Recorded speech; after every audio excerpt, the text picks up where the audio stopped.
Bonjour et bienvenue dans Catharsis, le podcast qui parle de films avec émotion. Et avec une voix sensuelle. Le thème du jour, l'estime. Oui, mon but c'est que tout le monde se sente hot, chaud, sexy ou juste un petit peu excité. En tout cas, c'est l'état dans lequel nous a mis ces films. Et avant de commencer, je vais présenter les petits loustiques qui sont autour de moi. Je suis Jazia et je suis accompagnée par Emma. Salut. Christopher. Super, califragilisticexpialidocious. Wow. Respect. Respect. Il va d'aller. Et Agathe. Bonjour. Alors oui, déjà, présentation de mes chaussettes. Aujourd'hui, je porte des chaussettes en mout-mout bleu avec des petits cercles roses. Enfin, c'est magnifique. Vous êtes fascinés par tout ça. On est loin de la sexiness de l'émoustillon. Oui, mais, c'est vrai. vous inquiétez pas. Dans un Sur instant, les ça va chaussettes, ça peut arriver. être sexy. Ça va arriver. Moi, le son rouge, la paillette, ça marche pas. Alors, petite définition de l'émoustillon avant de commencer. Exciter quelqu'un, le mettre de bonne humeur ou provoquer chez lui une excitation sexuelle. Maître de l'euphorisme. Rendre heureux quelqu'un. Waouh. Merci pour cette citation Larousse. Mais la rousse, c'est mon ami. Spéciale dédicace à Rémi. Oui, qui adore qu'on donne les définitions de nos thèmes. Mais c'est pas grave. Alors, sans plus attendre, on va rentrer dans le vif du sujet avec Emma qui nous présente La Belle et la Bête de Jean Cocteau avec Jean Marais et Josette T. On n'aurait pas forcément choisi ce film à la base. Hein. C'est pas rempli de femmes très peu habillées. C'est pas rempli de... Comment dire, de beaux gosses auxquels on a l'habitude, même si Jean Marais à l'époque c'était Un pur beau gosse, Ouais, on va pas se mentir. Carrément. c'était l'homme le plus beau du monde. Enfin, je cite un des magazines d'époque. Hein, c'est Il y avait aussi Gérard Philippe un petit peu. Mais... voilà un Ouais. petit peu, mais Jean Marais c'était quand même la grande Ouais. classe. Alors pourquoi j'ai choisi ce film on n'y pense pas au premier abord, mais en fait on se rend compte que la totalité du film tend vers ça. Je vais juste faire un rapide résumé de l'histoire. Il est sorti quand le film? Il est sorti en 1945, Ah oui. donc ça date un peu, il est complètement en noir et blanc, ils ont énormément de problèmes techniques. Donc la lumière, c'est compliqué quand t'as pas d'électricité. Le son, c'est compliqué avec le matériel de l'époque. Avoir des draps blancs pour faire tes scènes, c'est compliqué. Genre il y a une scène à un moment dans un endroit où il lave le linge, etc. C'était compliqué de faire cette scène. Voilà, donc on s'imagine tout le bazar qu'il y a autour de ça. Cela dit, donc l'histoire, c'est l'histoire de Belle, qui est une jeune femme tout à fait modeste et sympathique dans un petit village. Son père est un riche marchand et elle a deux sœurs. Donc deux sœurs qui sont un peu acariâtres. Elles sont présentées assez rapidement et on pense tout de suite à Cendrillon, on pense tout de suite à ce genre de famille sympa. Le père, donc riche marchand, il a malheureusement récemment perdu un bateau, ce qui fait qu'il est ruiné, d'autant qu'il y a il a aussi un fils qui est très joueur et qui a perdu toute la fortune au jeu et qui évidemment a mis en hypothèque les biens de son père. Voilà. Logique. Normal. Vive la familia. Du coup, le père désespéré, il doit faire un aller-retour justement pour aller voir, parce qu'apparemment un seul bateau aurait réussi à arriver à bon port. Il y va, finalement non, Tristesse. tout va mal. Il revient et en passant par la forêt, il se trompe de chemin, c'est la tempête et il arrive au château de la Bête. On peut pas avoir confiance en vous. La loi de Murphy. Il se prend tout, je crois qu'il pleut aussi. Et il arrive au château de la Bête qui... On la voit pas tout de suite, donc le père s'installe, il dîne dans le château, le château a l'air de fonctionner tout seul. Hein. On se souvient du dessin animé, hein. Tous les C'est objets vrai. sont animés, la bouffe apparaît dans les assiettes. C'est Voilà. Poudlard. C'est Poudlard mais en plus glauque. Hein. Les chandeliers, c'est quand même des bras qui sortent du mur. Ah, c'est un précal alors. Voilà, c'est un préquel. Et à l'époque, c'est des vrais gens, donc c'est assez intéressant de voir les statues aussi, que c'est un vrai genre. L'ambiance est vraiment fantastique, c'est du fantastique, clairement. Donc ce père qui rencontre la Bête au tout dernier moment, la Bête qui le laisse partir en lui disant ok, je te laisse partir, mais seulement si une de tes filles accepte de te remplacer en otage chez moi. Ok, très bien. Le père dit oui, bizarrement. Cette scène est extrêmement bizarre quand tu la regardes au XXIe siècle. Il dit oui, ok, bah écoute, je vais rentrer, je vais voir si une de mes filles est d'accord. Il revient, il fait un peu de passif-agressif, chantage émotionnel en mode oh, je suis vieux, je suis malade et tout, en plus il pleut, machin. Et ta Belle, évidemment, modeste, etc., qui lui dit écoute, je vais y aller à ta place, wesh, fais pas chier, tu nous racontes des conneries, je vais y aller. Parce que moi j'ai des couilles. Est-ce qu'elle a des couilles? Elle a des gonades. Mais donc elle y Il y a toujours va. au moins une personne badass dans une famille. Bah, Et avec ouais. la famille qu'ils ont, il en fallait au moins une. Voilà, qui sort du lot. ils sont un poil gratinés quand même. Donc elle y va, elle rencontre la bête en passant, qui est un espèce de lion à corps humain, chelou avec des griffes de partout, enfin suintant, qui chasse les 3 quarts du temps pour aller bouffer, qui revient plein de sang tous les soirs, enfin bon, voilà. Et la bête qui tous les soirs lui demande si elle veut l'épouser. Voilà. Le bachelor. C'est un peu l'histoire. Juste. Je pense que la bête, c'est ce mec qui pense que non, ça va dire oui.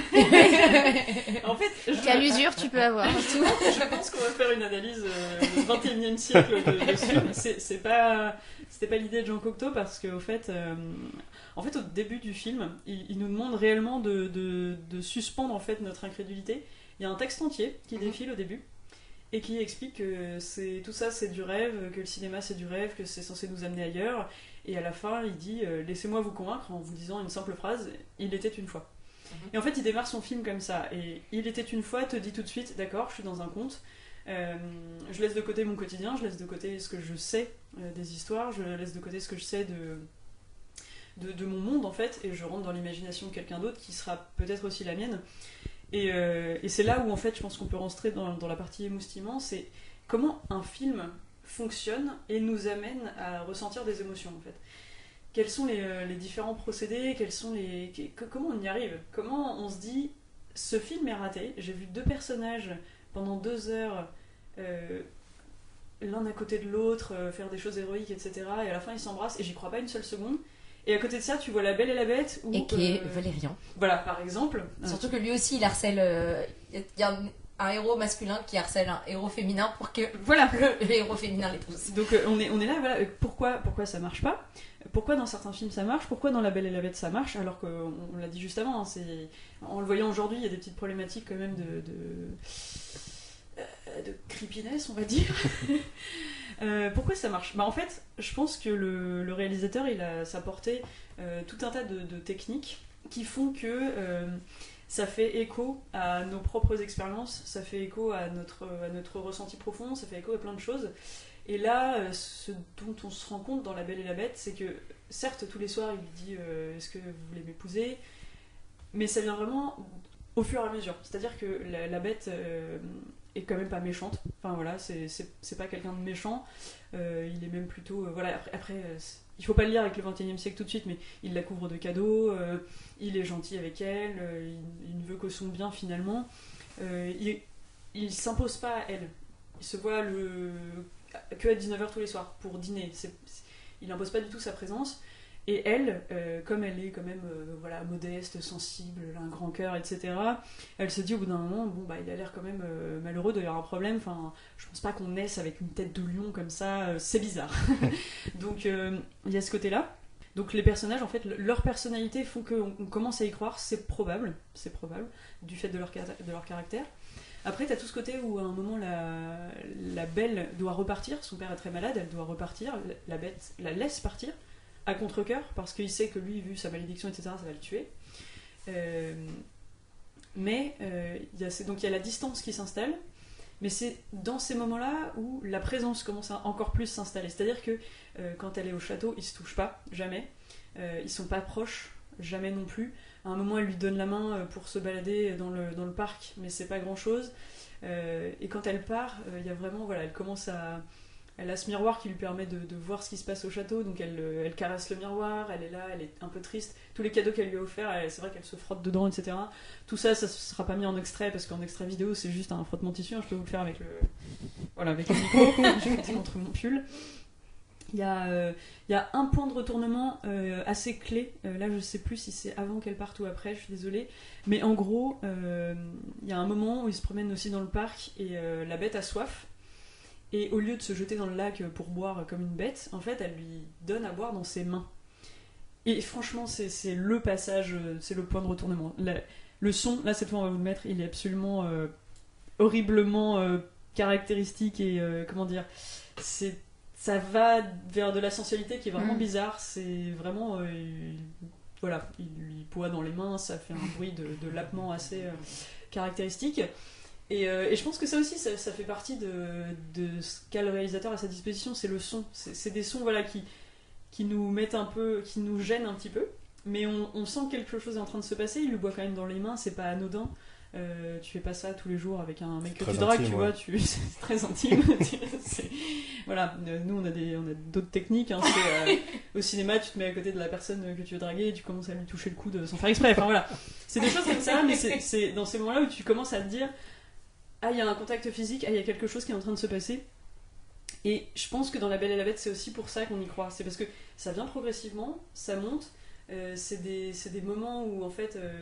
Alors, je vais dire des moments qu'on a tous fait, mais ça va faire hyper chelou. Mais en vrai, quand la personne que t'aimes ou que t'as envie de voir au plus profond de toi a oublié son pull chez toi, bon bah tu fous ton nez dedans et tu fais remonter son odeur, hein, tu vois.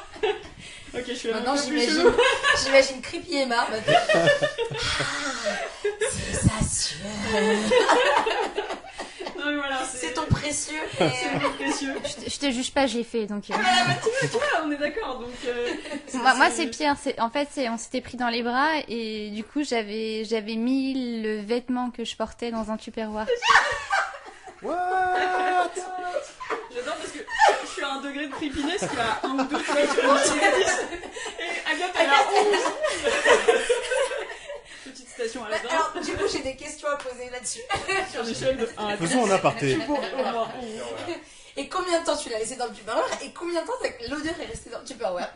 Ça a pas marché, juste un jour. Donc voilà. Acheter des Tupperware un ça peu marche plus pas. efficaces.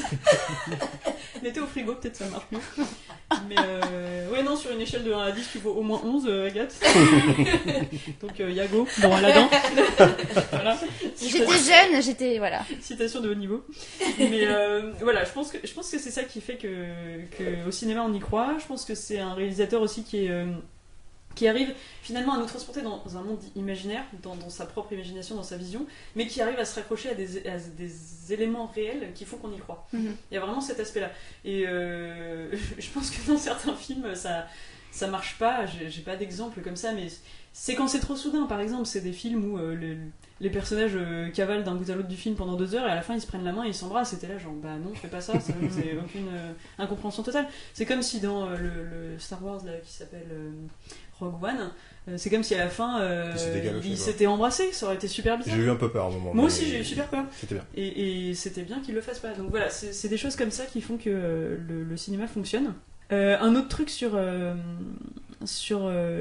Belle et la Bête, si vous avez vu aussi Peau d'âne, c'est très étrange, c'est les mêmes films en fait. Peau d'âne de Jacques Demy. Ouais, Peau d'âne de Jacques Demy, c'est les mêmes films et en fait tu t'aperçois en lisant autour des films que Jacques Demy a admiré en fait Cocteau. Et il y a beaucoup trop de choses qui sont identiques en termes de... Il y a du Jean Marais déjà. Il y a du Jean Marais, tout à fait, qui est aussi également creepy puisqu'il demande sa fille en mariage quand même. Oui. Là, en lui disant si tu veux pas m'épouser, écoute, va y avoir des soucis. Voilà. Donc elle, en contrepartie, elle fait creepiness plus 20 000, genre ouais, tu niques ton âne banquier puis tu me le files. C'est assez affreux. Mais ouais, l'âne qui fait quand même la richesse du royaume, hein, il le bute et elle se cache dedans. Tu l'as pas vu? Elle se prend pour Leonardo DiCaprio. Non, du coup c'est Leonardo DiCaprio qui se prend pour Peau d'âne dans The Revenant. Mon Dieu. Oui. Là ça va loin, mais c'est les références exactement. Mais dans Peau d'âne vous verrez des ralentis, voilà, des ralentis assez éthérés avec des robes qui flottent dans le vent, etc. On retrouve c'est la même chose que dans La Belle et la Bête, c'est assez impressionnant. Et pas mal d'autres éléments, et notamment le Jean-Marie Creepy dont on vient de parler. Et ouais. Non, mais j'avais juste j'ai vu il y a une chaîne YouTube que je suis de Lindsay Ellis et elle a abordé La Belle et la Bête, mais la version Disney. Ah ouais. Et Alors, la version dessin animé ou la version avec Emma Watson? Bah du coup elle comparait les deux. D'accord. Elle parlait de plusieurs versions du film. Elle a un peu parlé aussi de Cocteau, mais elle parlait du syndrome de Stockholm parce qu'on dit souvent que ah bah oui. que bah du coup la Belle elle est complètement en plein Stockholm maniaque. Et ce qu'elle expliquait, c'est qu'en fait non, c'est pas un syndrome de Stockholm qu'elle a, c'est le syndrome de l'infirmière. Exactement. Et le syndrome de l'infirmière, c'est le fait de vouloir toujours aider les... Alors du coup, souvent c'est dans les couples et c'est ton conjoint et c'est le fait que ton rôle Prendre C'est soin de de prendre soin de la personne en face. Et du coup, tu vas avoir aussi la tendance à aller vers des gens qui sont cassés. Qui sont en difficulté Voilà. et ça te donne de l'importance aussi, donc C'est c'est ça. un poil malsain. Ce syndrome est mentionné dans Retour vers le futur. Ah bon? Dans le premier. Lorsque McFly, c'est ça? Oui. Explique la relation qu'a ses deux parents au doc. Le doc lui dit: ah, mais oui, c'est le syndrome de l'infirmière. Ta mère a voulu soigner ton père. Ouais, Pas faux. bah, en fait, c'était dans mes notes, effectivement. Ah, pardon. Le syndrome de l'infirmière. Ah non, tu fais bien de l'aborder. C'est des choses que, à la fois, j'y pense tout de suite Ouais. en voyant ce film. À la fois, j'ai presque pas envie d'en parler parce que c'est un très beau film. Il y a plein de trouvailles. Le noir et blanc est magnifique. Il y a plein de trouvailles dans les décors. D'ailleurs, encore petite parenthèse sur Podane, mais les décors pareil, hein, les bras qui sortent des murs, les statues qui sont en fait des vrais humains, etc. On le retrouve dans Podane. C'est un vrai. C'est un vrai hommage, quoi, finalement. Et ouais, j'ai presque pas envie d'en parler, notamment à cause du Il était une fois du début, à cause du fait que c'est un conte qu'on connaît tous. Après, la morale, j'ai du mal à l'extraire, effectivement, parce que pour moi, la morale, quand je la lis aujourd'hui, je me dis ah bah c'est bon, t'as beau être moche, mais si t'es riche et que t'insistes un peu, bah c'est bon, t'as la meuf, tu vois, mais C'est un peu Fifty Shades of Grey, non? Ah mon dieu. j'ai pas envie de J'ai rien dit, pas j'ai rien envie dit. de le lire comme J'ai ça. rien dit. J'ai pas envie de le lire comme ça, il y a trop de boulot sur ce film, il y a trop de Jean Marais qui met 6 heures pour se faire maquiller, qui s'est fait une crise d'eczéma de 3 semaines parce que bah, le masque c'est des poils, et... enfin, tu vois. Il y a eu plein de trucs entre Jean Cocteau qui était malade et Oui. qui a failli mourir sur le tournage parce qu'il fallait qu'il aille se faire soigner et que Ouais, il y a eu on l'a trop de forcé à difficultés, l'hôpital en fait. plusieurs fois. Et puis surtout, c'est un film d'après-guerre. Ouais. Et ils ont galéré avec les lumières naturelles parce qu'ils avaient, c'est ce que tu disais tout à l'heure, il y avait des problèmes d'électricité, donc ils ont Ouais. pu tout filmer en vraie lumière. Et je pense qu'il y a aussi pas mal de choses du décor qui fonctionnent, mais qui sont juste là parce qu'il n'y avait pas le choix, quoi. Ouais, Et ça, c'est tout c'est à assez fait. fascinant, quand même. C'est trop de galères sur ce film, et après je me dis quelle est la morale du conte. Si je reprends le livre initial, donc le conte qui a été écrit par une femme en plus, je crois, que nous dit ce conte en fait? Oublie que t'as aucune chance, insiste. J'ai pas envie Comme de voir dirait ça. Michel je pense Blanc, que... Ah, quelques. Non, je pense C'est un plutôt malentendu. que- Je pense qu'il y a un malentendu. truc sur la beauté intérieure. Je pense qu'il y a un truc Ouais, sur la beauté normalement, intérieure, je pense qu'il y a un truc sur voit plus loin que les apparences, je pense qu'il y a quelque chose aussi qui dit la récompense viendra en fait quelque part, c'est-à-dire que la belle elle est résignée, au début elle se dit bon bah j'ai pas le choix, et au final c'est elle qui épouse voilà, le prince riche qui habite dans un royaume, il s'envole à la fin quand même, hein, effets spéciaux incroyables. Je pense qu'il saute d'un endroit et que l'image est passée à l'envers. C'est assez impressionnant les tissus qui. Il y a exactement ça dans Podane aussi, c'est vraiment frappant. Enfin, Podane, c'est un remake. c'est un remake presque, ouais. Mais voilà, donc je pense que voilà, la morale c'est plutôt ça. Il faut le voir comme ça, même si aujourd'hui c'est très très compliqué de le voir comme ça. C'est assez compliqué. Mais bon, voilà, ça reste normalement dans l'idée un film qui est sur la rencontre de deux êtres qui viennent à se connaître, qui en viennent à s'apprécier, à s'aimer et à partir ensemble en fait.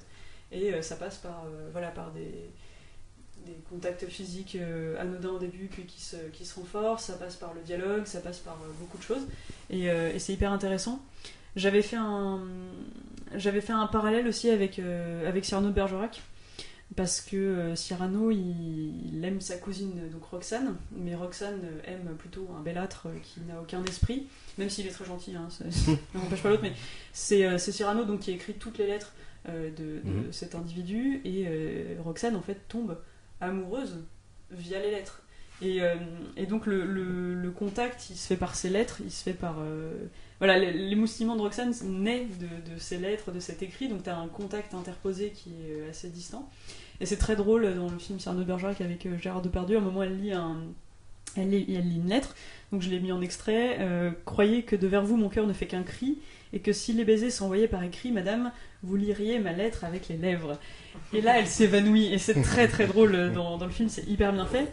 Mais voilà, elle est émoustillée d'un rien en fait, c'est une lettre. C'est une lettre mais qui dit des choses vraiment très fortes. Enfin, c'est en gros, bon bah je te veux quoi.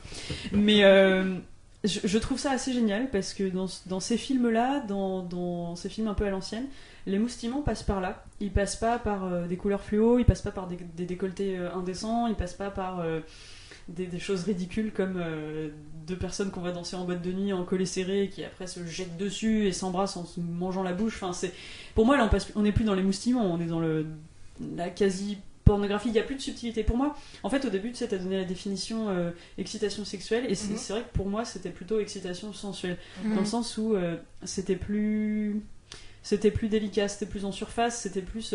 disons qu'on est plus dans le début d'une relation où tu sais pas encore si l'autre il veut ou pas, et où tu te dis, ah, il y a une chance, il y a pas de chance, t'es un petit peu entre les deux, mais en même temps, t'es C'est le jeu du tu tâtonnement. cherches les signes, ça te brûle la peau quand il te touche, et voilà. Et les moustillements, c'était plutôt ça pour moi qu'excitation sexuelle. Et c'est pour ça que je trouvais que La Belle et la Bête se prête tout à fait à ce genre de définition. Voilà, si on le lit comme ça, c'est un très beau film. Bah, merci beaucoup. Et ben, il va falloir que j'arrête avec C'est vous. pas grave, c'était Emma. Donc. Merci beaucoup, Emma. J'ai un problème. Voilà. Et bien, vu que je cite Agathe... Et ben, je vais enchaîner, hein. C'était une très bonne transition. Alors du coup, tu vas nous parler de la saveur de la pastèque de Tsai Ming Liang, avec Li Kangshen et Chen Xiangqi. Je viens de massacrer l'intégralité des noms que j'ai prononcés. C'est un peu le racisme parce qu'on entendait quand même King Chong-gi. Tu veux lire la liste des noms? C'était un poil moyen quand même. On vérifie qu'elle a pas inventé les noms. Alors, version d'Emma, attention. Tsai Ming Liang, normal.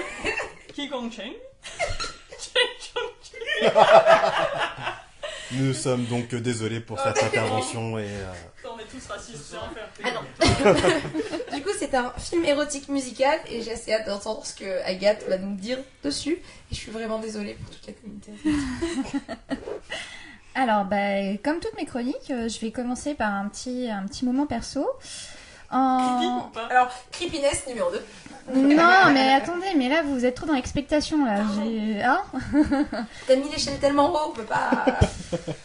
Bon, j'y reviendrai en fin de chronique. Alors, je sais pas si vous vous souvenez des premiers temps d'internet, quand tu essayais, moi par exemple, quand j'ai essayé de voir la bande-annonce du premier Harry Potter, j'ai coupé le téléphone pendant 1 heure.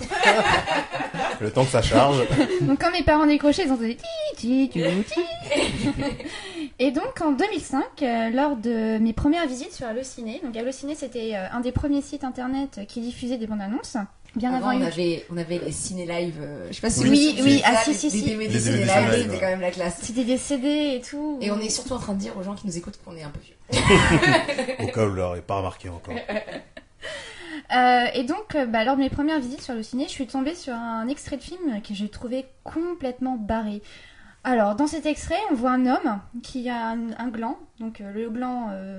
Sur la tête? Oui, un gland sur la tête. Alors, quand je dis gland, c'est pas le fruit, hein, c'est l'autre gland. Hein. Émoustillement. Émoustillement. Émoustillement, hein. Et il a un tuyau en plastique de plusieurs mètres enroulé autour du sexe.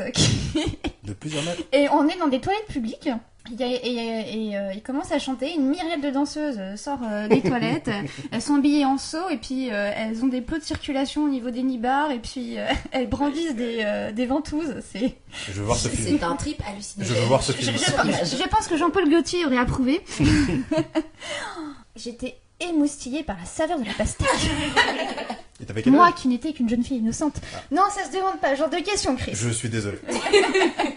À 12-13 ans. Ah, c'est pas moi qui... Donc je vous laisse écouter l'extrait que j'ai vu quand j'avais...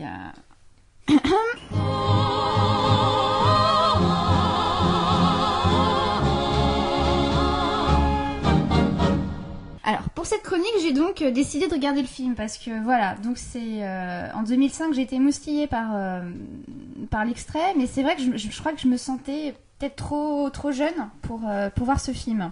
Et en pensant voir un film érotico, vraiment dans de la comique, avec des comédies musicales, bah non, en fait, je suis tombée sur un plaidoyer contre la pornographie. Waouh. Il cache bien son jeu. Donc, je vais vous dire le synopsis. Dans un Taïwan écrasé par la chaleur, un homme et une femme tentent de se désaltérer chacun à leur façon. Alors moi, ce qui m'a frappé dans le film, c'est vraiment les plans fixes et l'absence de dialogue. Et en fait, ces plans fixes et absence de dialogue, c'est en contraste avec des passages en comédie musicale très rythmée, où il y a vraiment des plans tout le temps. Et en fait, c'est vraiment un film en symétrie. D'un côté, tu as l'homme, de l'autre côté, tu as la femme. D'un côté, tu as une sorte d'état d'humidité, et de l'autre côté, la sécheresse. Tu as le silence et la musique.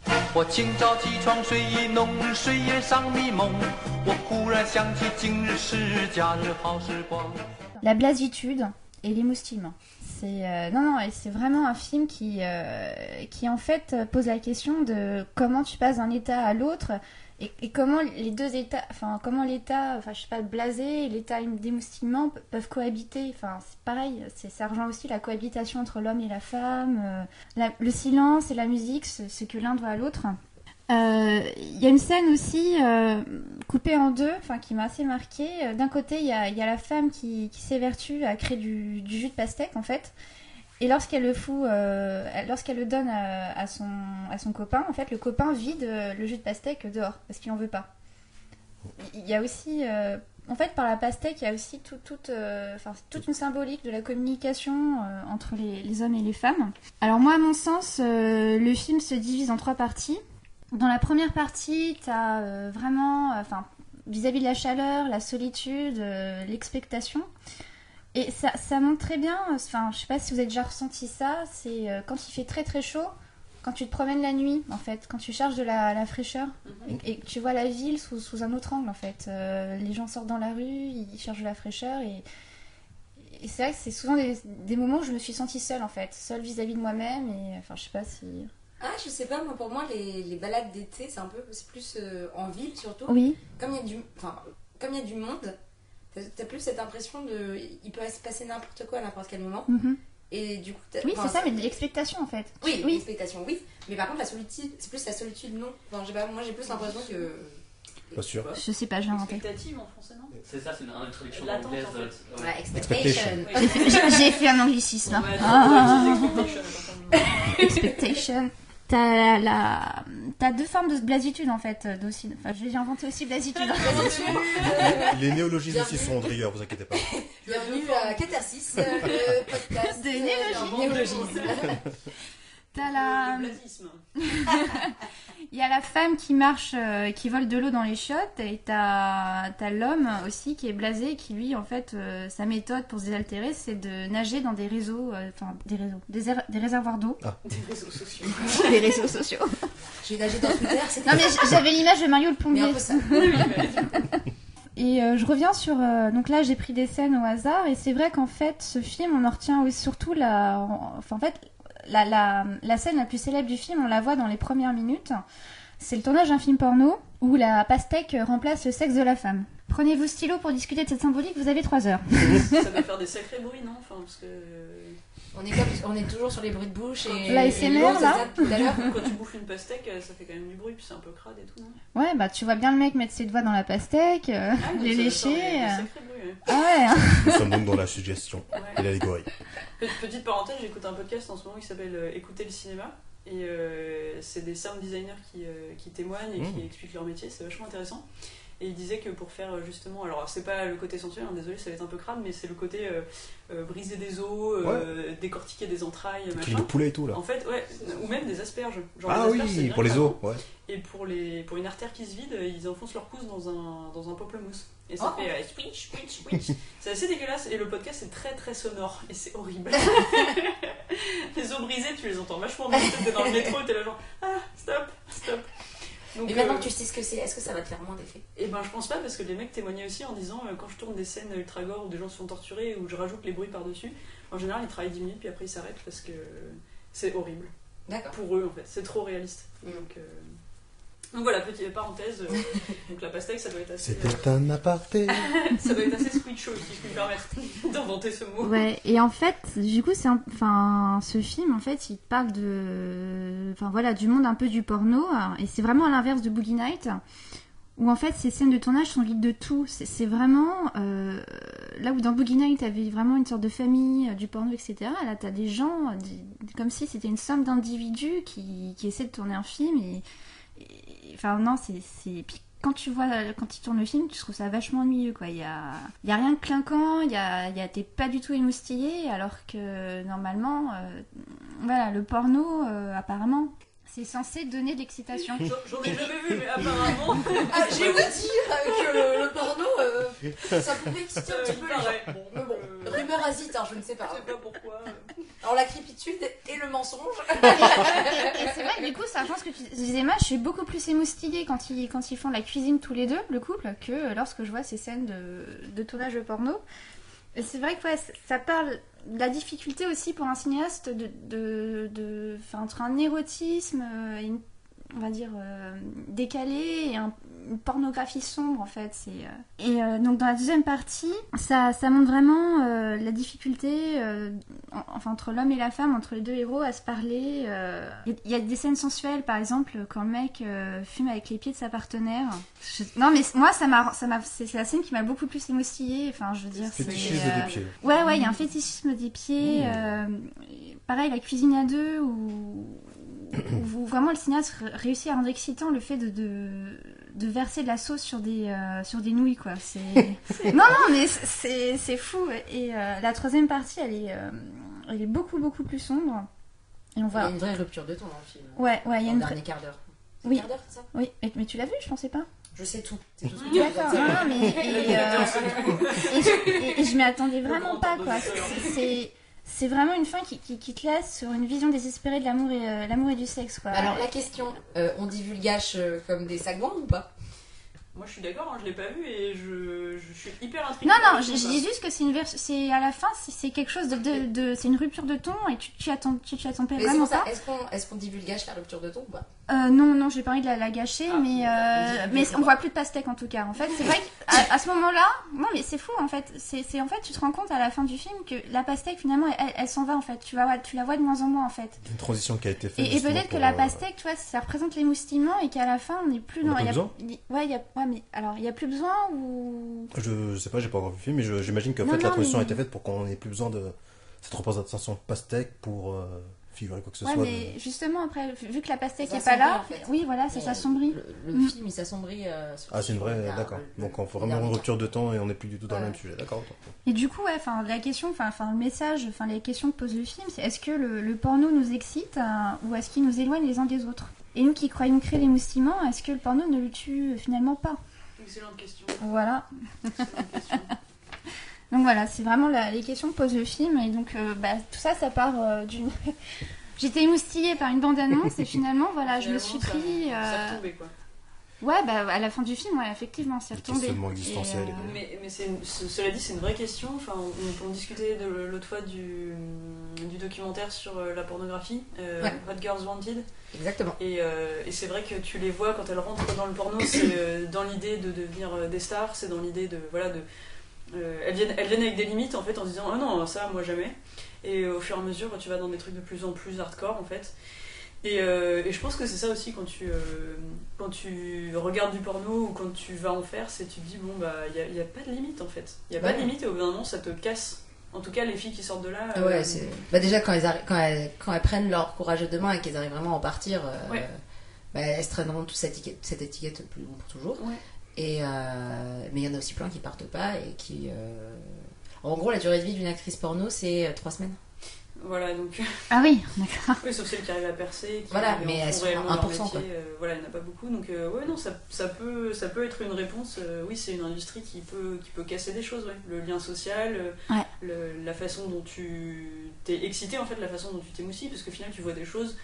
Tu te dis, c'est pas. Il y a plein d'articles de Mademoiselle là-dessus qui te disent le porno, c'est pas la vraie vie. Si t'essaies de faire ça chez toi, t'es foutu. Tu vas avoir un gros torticolis de merde. Et c'est drôle parce qu'il y a un article où il dénigre la position le 69. Parce qu'il y a un dessin qui est assez illustratif, ils disent donc voilà, bon pour la femme, donc angle impossible, ça fait mal, et de l'autre côté, le mec arrive pas à se concentrer, donc de toute façon personne n'arrive à rien faire, et c'est trop nul. Et du coup, et tout ça, est-ce que c'est pas des images justement véhiculées par une industrie qui peut tout casser, ouais. On pose des questions de ouf là. Je suis allée trop loin, c'est ça. Non, je suis en train. Bon, là, je vais pas. Enfin, j'ai fait genre que j'ai pas vu de porno. Mais du coup, dans le peu de porno que j'ai vu aucun 69. Ah bah écoute, j'en ai vu plus que toi. Oui, donc ok, d'accord. Mais après, il y a aussi parce que le film a été censuré à Taïwan, alors qu'il a eu une renommée assez importante en festival. Il était au festival de Berlin. Et Ah oui, en fait, c'est le film qui a lancé le réalisateur taïwanais, ouais. ouais, et du coup, en gros, il y a eu beaucoup de débats autour du film, et les grosses questions, c'était est-ce que ce film, c'est du porno de l'art pour le cinéma taïwanais? Et surtout, est-ce que le fait qu'il ait une renommée à l'international fait qu'on est obligé de le diffuser? Et ce qui est rigolo, c'est que c'est la première fois que ces débats avaient vraiment lieu sur le territoire. Et il y a eu pas mal de couvertures de journaux qui insultaient limite le réalisateur pour avoir fait le film. Mais le film, c'est l'un des premiers qui a eu un succès aussi international. Le film taïwanais. Donc, oui, c'est hyper embêtant en fait. Voilà. Oui, parce qu'en fait, c'est un film qui jette un miroir à leur société, hein, d'un peu d'hypocrisie, quoi. Bah si, en fait, vous faites du porno, vous regardez du porno, mais vous voulez pas le voir, en fait, c'est ça. Bah, c'est ça, en Asie, filmer les corps, en tout cas à cette époque-là, c'était un peu compliqué. C'est pas... Mais dans le film, du coup, je l'ai pas vu, dans le film, on voit des gens nus faire des choses, d'accord, ok. Mais sans les pastèques, du coup. Oui. Ok, d'accord. En fait, c'est la première scène, une des premières scènes du film où la pastèque remplace le sexe de la femme. Ouais, mais après, justement, à la fin, je le dis, j'ai déjà dit, il y a plus de pastèque. Ouais. C'était quoi le film qu'on avait vu, l'Empire des Sens, je sais pas quoi. C'est autre chose, ça. oui, je l'ai vu avec toi, je me rappelle. Ouais, mais c'était carrément du porno, ça, en fait. C'était des scènes de sexe en simulé, ouais. Ouais, c'était étrange. Est-ce que c'était de l'art aussi? Est-ce que c'était... Bah, pour moi, c'est de l'art, oui. En tout cas, c'est très gênant de regarder ça dans une salle de cinéma. Avec des gens à côté. Avec des gens que tu connais. Bon, il n'y a pas tes parents, ça va, ça passe. Il n'y a pas les parents, donc c'est bon. Il y avait ma soeur. Ouais, c'est assez... Par contre, je dirais qu'à partir du moment où... Ok, il y a une scène qui fait à peu près pornographique dans un film, mais si c'est juste une scène dans le film et qu'il y a tout un propos qui l'entoure, je pense pas, faut pas classer ça dans le porno. C'est censé être, j'espère dans ce film que c'était une scène qui était censée, mettre en exergue des relations, une relation qui arrivait à un aboutissement, un truc comme ça. L'Empire des Sens, ce que j'ai pas vu, donc, c'est assez spécial, c'est pendant tout le film comme ça, parce qu'en fait c'est l'histoire d'une femme et d'un homme qui s'aiment, mais de manière presque destructrice, et ils passent leur temps à copuler. Ils passent leur temps à niquer, ouais. Ils s'enferment dans les chambres d'hôtel, et puis... Voilà. Et ils se lavent plus, c'est genre... Dans ce cas-là, c'est un peu compliqué, parce qu'effectivement, t'as cette relation, mais si c'est que... Après, c'est un parti pris du réalisateur, tu vois, c'est des scènes de sexe non simulées, c'est... hyper chaud, et pour les acteurs ça devait être hyper chaud aussi, et oui, je pense que tu peux le passer dans l'art, et peut-être que c'est ça qu'il a voulu montrer réellement, tu vois. Donc c'est assez oui, parce que tabou, parce que là pour le coup on n'est pas dans le même on n'est pas dans la même problématique, et et c'est pas du tout le cas pour le message est pas le même, ouais. Parce que en plus le réalisateur il dit bien le taïwanais oui, le réalisateur du... Je vais pas essayer de... Agathe, aujourd'hui, elle nous reprend, c'est genre... Attends, de quoi tu parles? Tu parles bien de Jacques Demy. Oui, pardon. Non, je vais pas essayer de son nom. Non. Je l'ai trop massacré. Le réalisateur taïwanais. Donc, le réalisateur de la scène... en gros, il explique qu'il a toujours un sentiment de culpabilité à regarder les corps. Enfin, ses corps nus, ses corps d'acteurs porno, etc. Et il dit qu'il a toujours l'impression que c'est des hommes et des femmes exploités, et qui sont interchangeables comme des objets de consommation. Et je pense que c'est aussi ça qu'il essaye de montrer dans son film, en fait. Oui, absolument. Et alors que tu vois, du coup, je pense que les scènes... Enfin, c'est même sûr, les scènes sont pas les scènes sont simulées. Oui, je pense que les scènes sont simulées, mais bon, c'est cru. Et on est donc vraiment dans la dénonciation et pas dans une expression gratuite. Oui, non, c'est vraiment dans la démonstration. Puis en fait, c'est une dénonciation. Enfin, même parfois, les acteurs te disent, mais tu trouves ça vraiment excitant, ces trucs-là? Tu vois, c'est un peu comme ça, quoi. Et lui, justement, il essaie par des choses du quotidien de nous montrer une autre sensualité, quoi. Par exemple, quand ils font la cuisine, quand ils trempent de la sauce sur les nouilles, donc. Mais ouais, non, mais cette scène... Freezing. Pareil, à un moment, il y a une scène où ils refont du goudron, et quand tu vois l'eau sur le goudron, non, mais oui, c'est... La vapeur, Non, mais oui, c'est quelque chose de... C'est amené de façon à ce que ça apporte une certaine sensualité. En fait. Et, En fait, c'est des c'est fort. textures, En c'est fait, des bruits, c'est des... et la question que je me pose Suggestif. encore, c'est pourquoi ces scènes musicales, en fait, il y a vraiment des moments très musicaux, enfin très, très colorés, très... Pour lâcher la tension. non Ouais, peut-être Sûrement, pour ouais. lâcher attention, où on parle d'amour, on parle de... Créer une certaine légèreté. Oui, c'est Ouais. ça. Si t'alternes du Jacques Demy avec du porn hardcore, c'est... Ouais, non, mais... Là, c'est la rupture de ton direct. Non, ok. mais c'est vraiment un film qui m'a... je regrette pas du tout de l'avoir vu, en fait. Même si la bande-annonce était assez trompeuse. Je pense que pour les moments musicaux, le réalisateur il dit que c'est un travail de fiction qui est basé sur des sentiments plutôt que des idées. Donc je pense que c'est plus pour illustrer Un sentiment. un oui. sentiment Ouais, en fait, les moments ouais. musicaux dans le film. Un contre-pied du porno qui n'exprime rien. Un peu comme ça, ouais. Bra Oh. Dénonciation. Bon, Et allez, ouais, Chris. nous chez Catharsis, on a des opinions. Attention. On va peut-être pas se lancer dans un gros Non, débat comme ça. On avait essayé une fois, je m'en souviens. On avait coupé au montage. C'est pour dire à quel point nous avons honte de nos opinions. Eh bien, nous allons poursuivre avec Chris qui Coucou. on reste en Asie. Mais ce Ouais. coup-ci, on part en Corée-Japon avec le film Mademoiselle de Allez, Park Chan-wook avec Park. Min-hee Quoi, Kim. c'est Non, je déconne. Avec Min-hee Kim et Kim Tae-hee. 玉子です。よろしくお願いいたしますお嬢様 Je me serais pas risqué à dire le nom des actrices principales, mais effectivement, Park Chan-wook, que vous connaissez sûrement pour avoir fait All Boy, par exemple. Exactement, et c'est un film qui est assez délicat et séduisant et qui a une très belle Photographie. image. Ce film est beau, je vous Et conseille déjà. Enfin, voilà, Chris, parle-nous-en un peu Donc voilà, plus. Mademoiselle. Et on est un peu plus tôt aussi, enfin on est plus près de notre époque. Oui. Le film est plus vieux, il est plus récent. Oui, date de 2016, d'après ce que j'ai cru voir. Je Donc, crois. de par Wikipédia, en fait. Ou Wikipédia halluciné, te dit. n'importe quelle source que vous voudrez je l'ai regarder. vu il y a pas longtemps, c'est une bonne source. Moi, C'est pas je mal, l'ai oui. loupé au cinéma il y a pas longtemps. Moi, je l'ai vu aussi. Mais je l'ai vu en Blu-ray après, chez mes parents. C'était Je l'ai pas vu. Je peux te prêter le Blu-ray. Est-ce que les Ah, merde, j'ai auditeurs pris le ne Blu-ray. s'en tapent pas?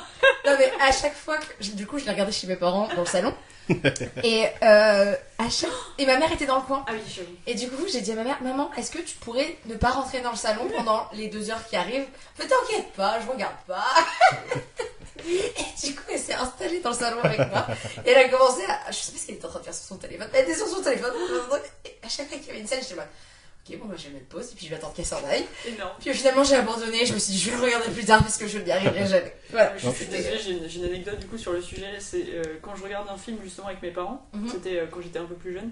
Dès qu'il y avait une scène un petit peu alors érotique, slash un peu sensuelle, machin, mon père faisait systématiquement un commentaire. Tu sais, Ah. c'était lui le plus gêné en fait. C'était trop drôle. Tu sais, à chaque fois il fait un commentaire genre ah on mange quoi ce soir, tu sais un truc complètement en dehors du film. Ça sort tout le monde, Ouais. mais il est tellement gêné qu'il peut pas s'en empêcher. C'est tellement drôle.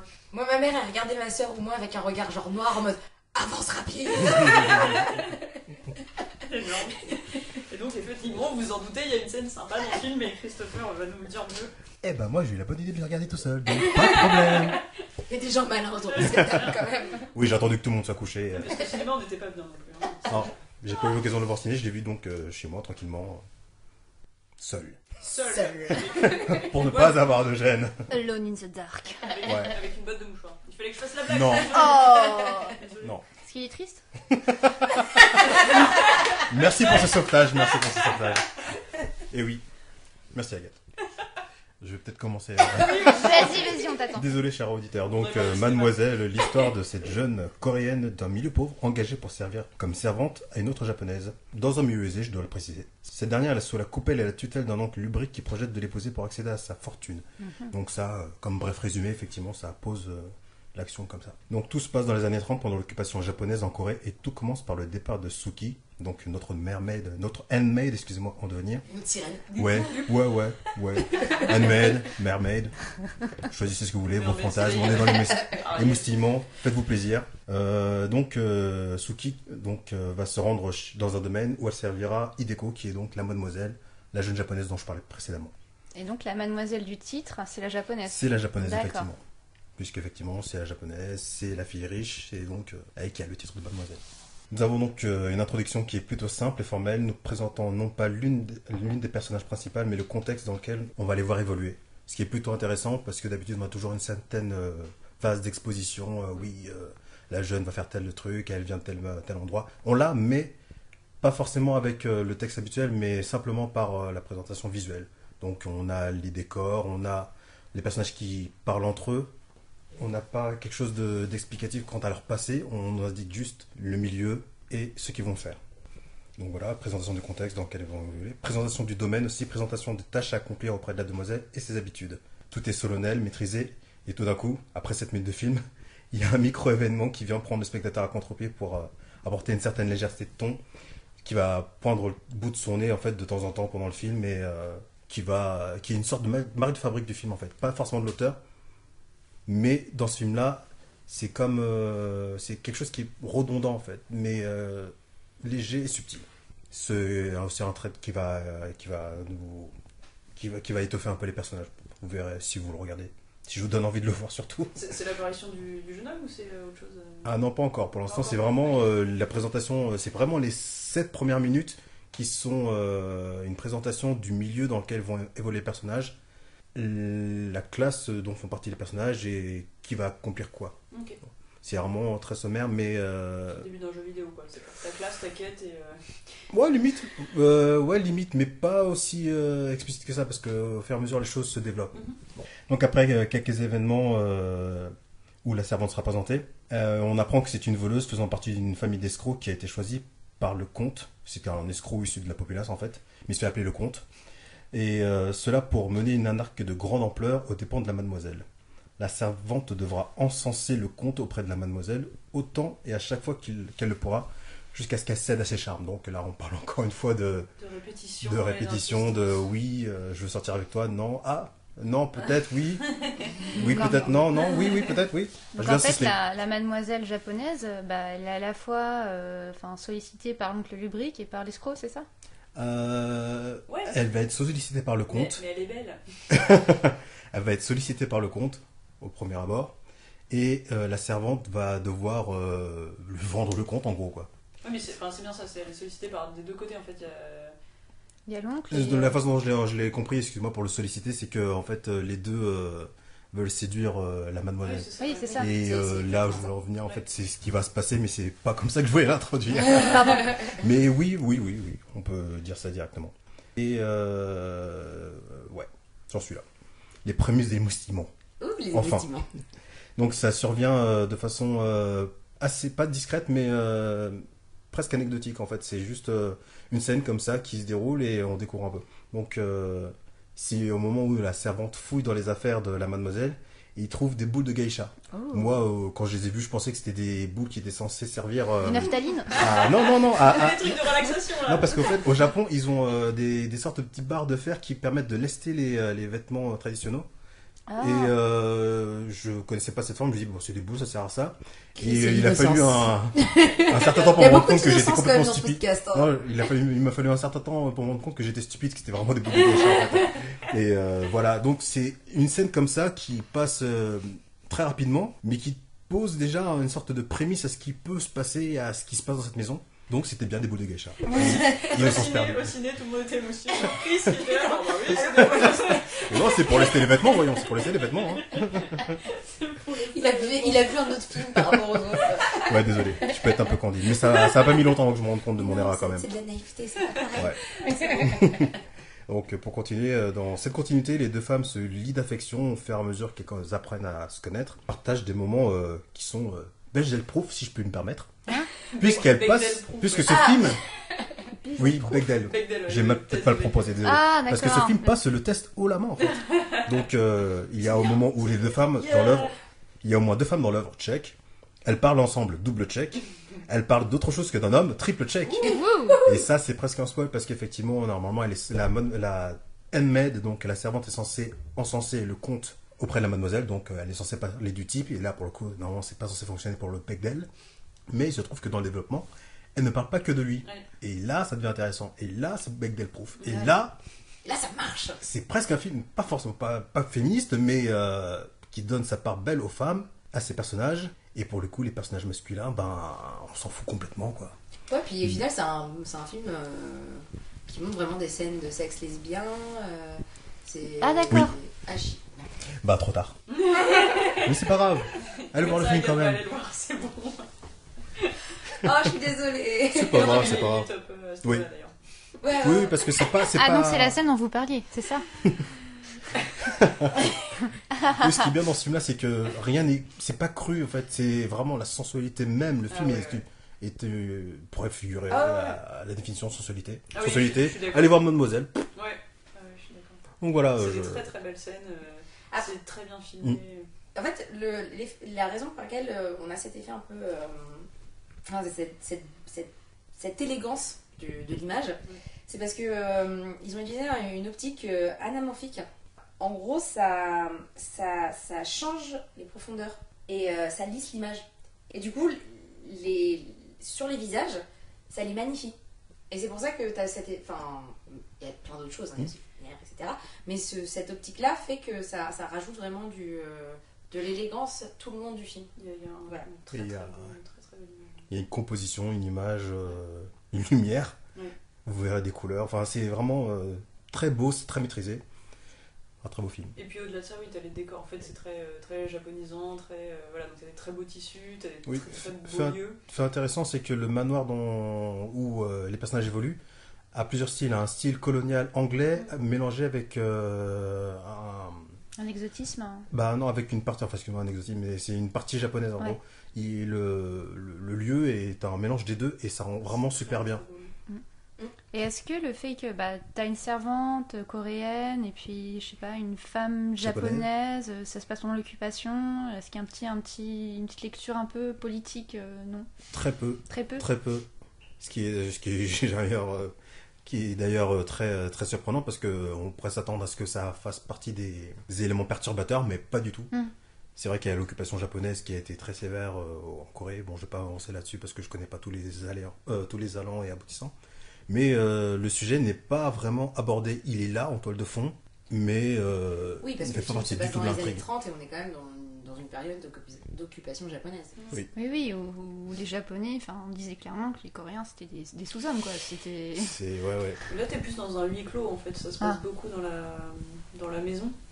T'as les mêmes personnages qui reviennent. C'est un huis clos. J'exagère, mais c'est un peu ça. On est centré sur... On est vraiment centré sur les personnages principaux que l'on voit. On n'est pas du tout sur le contexte historique. Ça me fait penser au film de Sofia Coppola, qui est aussi un remake, Les Proies. Pareil, ça se passe lors de la guerre de sécession et finalement c'est aussi un huis clos dans un manoir où il y a une sorte de déchaînement un peu des passions. Oui, et la guerre est une toile de fond. C'est ça, c'est juste un prétexte. Mais pour le coup, ils n'abordent pas plus la guerre dans ce sens-là non plus. Ouais. C'est vraiment, c'est dans le fond, on sait que c'est là, C'est mais ça.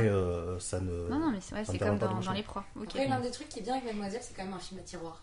Oui. Et ça, c'est... Et tu vas pas plus loin? Non, j'ai déjà spoilé un truc. Non, parce que effectivement, je veux pas spoiler en fait le film. Si on trouve des boules de geisha dans les tiroirs, oui. Non, mais je veux dire, c'est que... Non, c'est trop bien. Oui. Merci de t'être calmé. Je comprends que tu veuilles pas le spoiler. Non, mais je voulais pas spoiler, mais je veux juste dire qu'il y a beaucoup de sensualité dans le film, c'est génial, mais aussi, c'est un film qui te tient en haleine, et il y a des fois, tu me dis non. Et ça, j'ai plus l'impression Donc en que c'est fait, vraiment on un truc du mélange réalisateur, quoi. l'émoustillement, sensualité avec l'émoustillement, genre le suspense, c'est ça? Oui. D'accord. Pas que l'émoustillement sensuel, il y a aussi toutes ces surprises que l'on découvre. Le plaisir de la découverte, en fait, tout simplement, comme tu as dit. Ça te fait ressentir beaucoup de choses. Ouais. C'est bien de le voir seul pour pas être bizarre. Sans boîte de mouchoirs, bande de pervers. Bon, je reprends le fil de mon... Bon, toujours est-il qu'après quelques scènes de copinage entre la handmaid et la mademoiselle, il arrive une scène qui introduit l'émoustillement pour moi, en fait. C'est la scène qui plonge vraiment le spectateur pas un suspense, mais il est en suspens quant aux actions qui se déroulent. Et il n'y a pas de gêne, par contre. C'est un truc que je remarque, c'est que tout se passe de façon plutôt naturelle. C'est une découverte, ça va à tâtons, mais c'est pas une gêne. Il n'y a pas de gêne. Il n'y a pas de mauvaise idée de regarder ce film. Ouais, je sais pas ce que je dis. Ça se fait. Je sais pas si je me fais comprendre, mais... Il y a une logique, Non. en fait. Ça tombe pas comme un cheveu sur la Non. soupe, c'est pas bizarre, Voilà. c'est pas, les personnages sont très attachants aussi malgré tout, et du coup t'es plutôt heureux dans ces moments-là, et le film te guide tellement Exact. que y a pas de gêne. En fait, c'est Emma qui aurait dû faire cette chronique. Mais non. J'aime bien Non, mais même dans la construction des personnages, certains personnages réagissent de telle manière parce que on les a vus faire d'autres trucs au début. Oui.